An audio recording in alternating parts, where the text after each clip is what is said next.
അവളുടെ നോട്ടം കണ്ട് ജോർജ് അവളുടെ അടുത്തേക്ക് വന്ന് തലയിൽ തലോടിക്കൊണ്ട് പറഞ്ഞു, മോൾ അവളുടെ പ്രവൃത്തി കണ്ട് വിഷമിക്കേണ്ട. അവൾ പോയതെടുത്ത് സങ്കടപ്പെടേണ്ട. മമ്മയുടെ സ്വഭാവം നിനക്കറിയില്ലേ? അത് കാര്യമാക്കേണ്ട കേട്ടോ. മോള് പോയി കിടന്നോ. ജോർജിൻ്റെ വാക്കും തലോടലും അവളിൽ സന്തോഷം നിറച്ചു. ശരി പപ്പ. അതും പറഞ്ഞ് അമ്മച്ചിയുടെ റൂമിൽ പോയി. അവിടെ ചെന്നപ്പോൾ അമ്മച്ചി ഉറങ്ങിയിരുന്നു. പിന്നെ നേരെ റൂമിലേക്ക് അവൾ കയറിപ്പോയി. മുകളിൽ ചെന്നപ്പോൾ ഡാനിയെ അവിടെയൊന്നും കണ്ടില്ല. ചുറ്റുമൊന്ന് നോക്കി. അപ്പോഴുണ്ട് ബാൽക്കണി ഡോറ് തുറന്നിട്ടിരിക്കുന്നു. അത് കണ്ടപ്പോൾ അവൾക്ക് മനസ്സിലായി അവൻ അവിടെയാണെന്ന്. അവളെല്ലാം ഡ്രസ്സിങ് റൂമിൽ വെച്ച് അവൾക്ക് മാറാനുള്ള ഡ്രസ്സ് ഷെൽഫിൽ നിന്നെടുത്ത് അവൾ ഫ്രഷ് ആവാനായി പോയി. ഡാനിയുടെ മനസ്സിൽ മുഴുവൻ നാളത്തെ മീറ്റിങ്ങിനെ കുറിച്ച് മാത്രമായിരുന്നു. വലിയൊരു പ്രൊജക്റ്റ് ആയതുകൊണ്ട് തന്നെ അത് എങ്ങനെയെങ്കിലും നേടിയെടുക്കണമെന്നുള്ള ചിന്തയായിരുന്നു അവൻ്റെ മനസ്സിൽ. അപ്പോഴാണ് അവൻ്റെ കയ്യിലെ ഫോൺ റിങ് ചെയ്തത്. നോക്കുമ്പോൾ സാമാണ്. ഹലോ, എന്താടാ? നീ എവിടെ? ഞാൻ വീട്ടിൽ. നീ എവിടെടാ? ഞാനിന്ന് കുറച്ച് വൈകും. ഞാൻ ചെറുതായിട്ടൊന്ന് അടിക്കാമെന്ന് കരുതി. കൂട്ടിന് ആൽവിയുമുണ്ട്. അത് പറയാൻ വിളിച്ചതാ ഞാൻ. ഡാ, രണ്ടും കൂടെ ഓവറായാലേ രണ്ടിൻ്റെ മുട്ടുകാർ തല്ലിയൊടിക്കും ഞാൻ, കേട്ടല്ലോ? ഡാനിയുടെ അലർച്ച കേട്ടതും, ഇല്ലടാ ഡാനി, ഞങ്ങൾ ചെറുതായിട്ടൊന്ന് കൂടുന്നുള്ളൂ. അല്ലേടാ ആൽവി? അങ്ങനെയാണെങ്കിൽ രണ്ടിനും കൊള്ളാം. പിന്നെ നാളെ മീറ്റിംഗ് ഉള്ളത് മറക്കണ്ട. അതുകൂടെ ഓർമ്മിപ്പിച്ചാണ് ഡാനി ഫോൺ കട്ടാക്കിയത്. ഫോൺ വെച്ച് ഡാനി കുറച്ചു നേരം കൂടെ അവിടെ നിന്നു. അപ്പോഴും നന്ദുവിൻ്റെ അനക്കമൊന്നും കേൾക്കുന്നില്ല എന്ന് മനസ്സിലായി.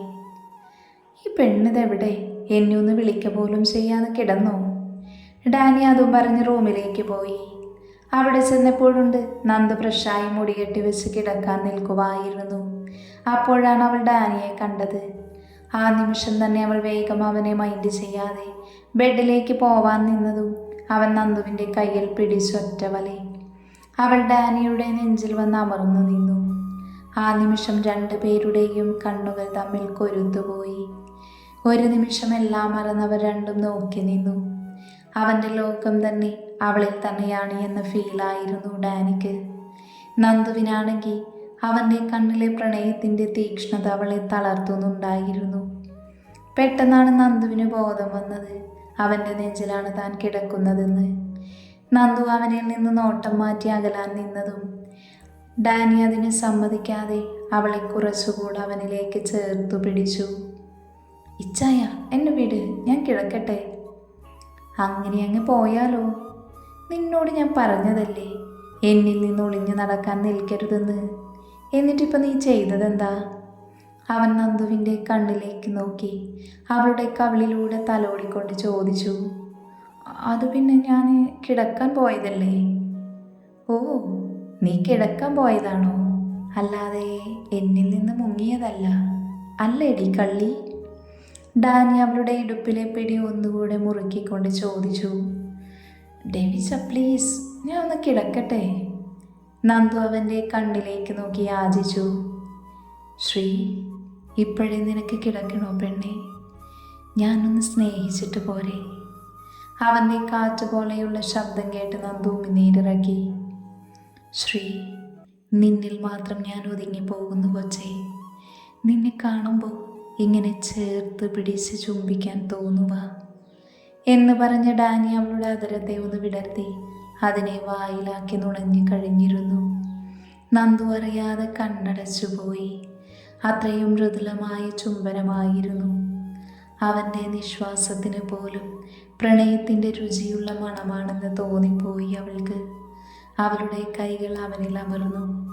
ഡാനി വല്ലാത്തൊരു പ്രണയത്തോടെ അവളെ രുചിച്ചുകൊണ്ടിരുന്നു. കീഴ്ചുണ്ടിൽ നിന്ന് മേൽചുണ്ടിലേക്ക് അവൻ്റെ ചുംബനം നീണ്ടു. അവൻ്റെ കൈ അവളുടെ ഇടുപ്പിൽ അമർന്നുകൊണ്ടിരുന്നു. അവളുടെ നഗ്നമായ വയറ് തേടിക്കൊണ്ടിരുന്നു. അങ്ങനെ കുറച്ച് സമയം നീണ്ടുനിന്ന ചുംബനത്തിനു ശേഷം ഡാനി അവളിൽ നിന്ന് പിന്മാറി. നന്ദു അപ്പോഴേക്കും തളർന്നു പോയിരുന്നു. അവൾ അവൻ്റെ നെഞ്ചിൽ കിടന്ന് ശ്വാസം ആഞ്ഞു വലിച്ചു. ഡാനി ഒരു പുഞ്ചിരിയോടെ അവളുടെ പുറത്ത് തടവിക്കൊടുത്തു. നിങ്ങളൊരു ഉമ്മച്ചൻ തന്നെയാണ്, നന്ദു കിതച്ചുകൊണ്ട് പതിയെ പറഞ്ഞു. ആണടി, ഞാനേ എൻ്റെ പെണ്ണിനെ സ്നേഹിക്കണമെന്ന് തോന്നിയാ സ്നേഹിക്കും. എപ്പോൾ ചുംബിക്കണമെന്ന് തോന്നിയോ അപ്പം ചുംബിക്കും. പോരെ?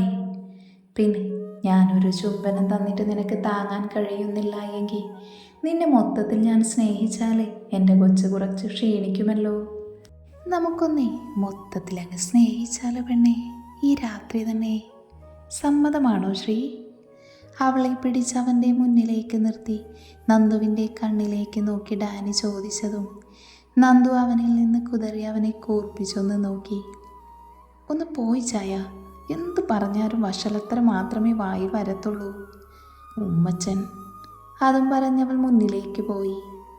ശ്രീ, ഇനി എന്നെ ഉമ്മച്ചൻ എന്ന് വിളിച്ച പൊന്നുമോള് വിവരം അറിയും. അത് വേണോ?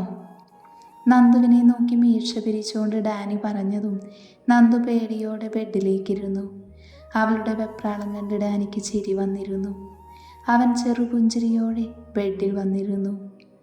എൻ്റെ പൊന്നു ശ്രീ, നീ വെപ്രാളപ്പെടേണ്ട, ഞാനൊന്നും ചെയ്യില്ല. നീ കിടന്നോ. നാളെ പ്രസൻറ്റേഷൻ ഉള്ളതല്ലേ, അതുകൊണ്ട് ഓഫീസിലേക്ക് നേരത്തെ പോവണം. ഡാനി അത് പറഞ്ഞ് കിടന്നു. അവൻ കിടന്നിട്ടും നന്ദു കിടക്കാത്തത് കണ്ട് ഡാനി സംശയത്തോടെ നന്ദുവിനെ നോക്കി. എന്താ ശ്രീ കിടക്കാത്തത്? എന്തെങ്കിലും പ്രശ്നമുണ്ടോ? ഏയ് ഒന്നുമില്ലേ ചായ, എനിക്ക് വീട്ടിലേക്കൊന്ന് വിളിക്കണം. ഒന്ന് ഫോൺ തരുമോ? നിഷ്കളങ്കമായി ചോദിക്കുന്നത് കേട്ട് പാവം തോന്നിയെങ്കിലും അവൾ തന്നെ അന്യനെ പോലെയാണ് കാണുന്നത്. അതുകൊണ്ടാണ് എൻ്റെ ഫോൺ എടുത്ത് വിളിക്കാൻ എന്നോട് അനുവാദം ചോദിക്കുന്നത് എന്നോർത്ത് അവന് ദേഷ്യം തോന്നി. ഡി പുല്ലേ, ഞാൻ നിൻ്റെ ആരാടി? ഡാനി എഴുന്നേറ്റിരുന്നുകൊണ്ട് അവളോട് അലറി. അതെന്താ ചായ അങ്ങനെ ചോദിച്ചത്? നന്ദു സംശയത്തോടെ ചോദിച്ചു. ചി പറയടി, ഞാൻ ചോദിച്ചതിന് മറുപടി താ. അവൻ വീണ്ടും ചോദിച്ചു. എൻ്റെ ഭർത്താവ്. അവൾ പേടിയോടെ പറഞ്ഞു. ആണല്ലോ, എന്നിട്ടാണോടി പുല്ലേ എൻ്റെ ഫോൺ എടുക്കാൻ എന്നോട് അനുവാദം ചോദിക്കുന്നത്? അത് ചായ, എനിക്ക് ഫോണിൻ്റെ ലോക്ക് അറിയില്ല, അതുകൊണ്ട് ചോദിച്ചതാ. അവൾ വായിൽ വന്ന കള്ളമങ്ങ് പറഞ്ഞു. ഓ അങ്ങനെയാണെങ്കിൽ ഇനി അതോർത്ത് നീ എന്നോട് സമ്മതം ചോദിക്കേണ്ട. എൻ്റെ പ്രാണനെ ഞാൻ വിളിക്കുന്ന പേര് ടൈപ്പ് ചെയ്താൽ മതി, എൻ്റെ ഫോൺ അൺലോക്ക് ആവും. കേട്ടോടി കാന്താരി. അതും പറഞ്ഞ് ഡാനി അവളുടെ കയ്യിൽ ഫോൺ കൊടുത്ത് കിടന്നു. നന്ദു അത്ഭുതത്തോടെ അവനെയും ഫോണിനെയും നോക്കി. പിന്നെ ലോക്ക് തുറക്കാൻ ശ്രമിച്ചു. ഇച്ചായനിപ്പോൾ എന്താ പറഞ്ഞത്? പ്രാണൻ്റെ പേരോ? അപ്പം അത് അമ്മച്ചി ആയിരിക്കും. അതും പറഞ്ഞ് മേരി എന്ന് ടൈപ്പ് ചെയ്തു. പക്ഷേ ഓപ്പൺ ആയില്ല. ഷോ, പിന്നെ ആരായിരിക്കും? ആ സമയമെല്ലാം ഡാനി അവളുടെ ഓരോ പ്രവൃത്തിയും നോക്കി കിടക്കുവായിരുന്നു. എന്നാലും ആര് പേരായിരിക്കും? പപ്പയോ അമ്മയോ ആയിരിക്കുമോ? ഏയ്, ഇനി ഞാൻ.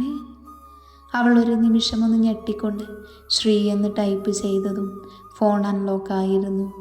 അവൾ അതിശയത്തോടെയും അത്ഭുതത്തോടെയും സന്തോഷത്തോടെയും ഡാനിയെ നോക്കി.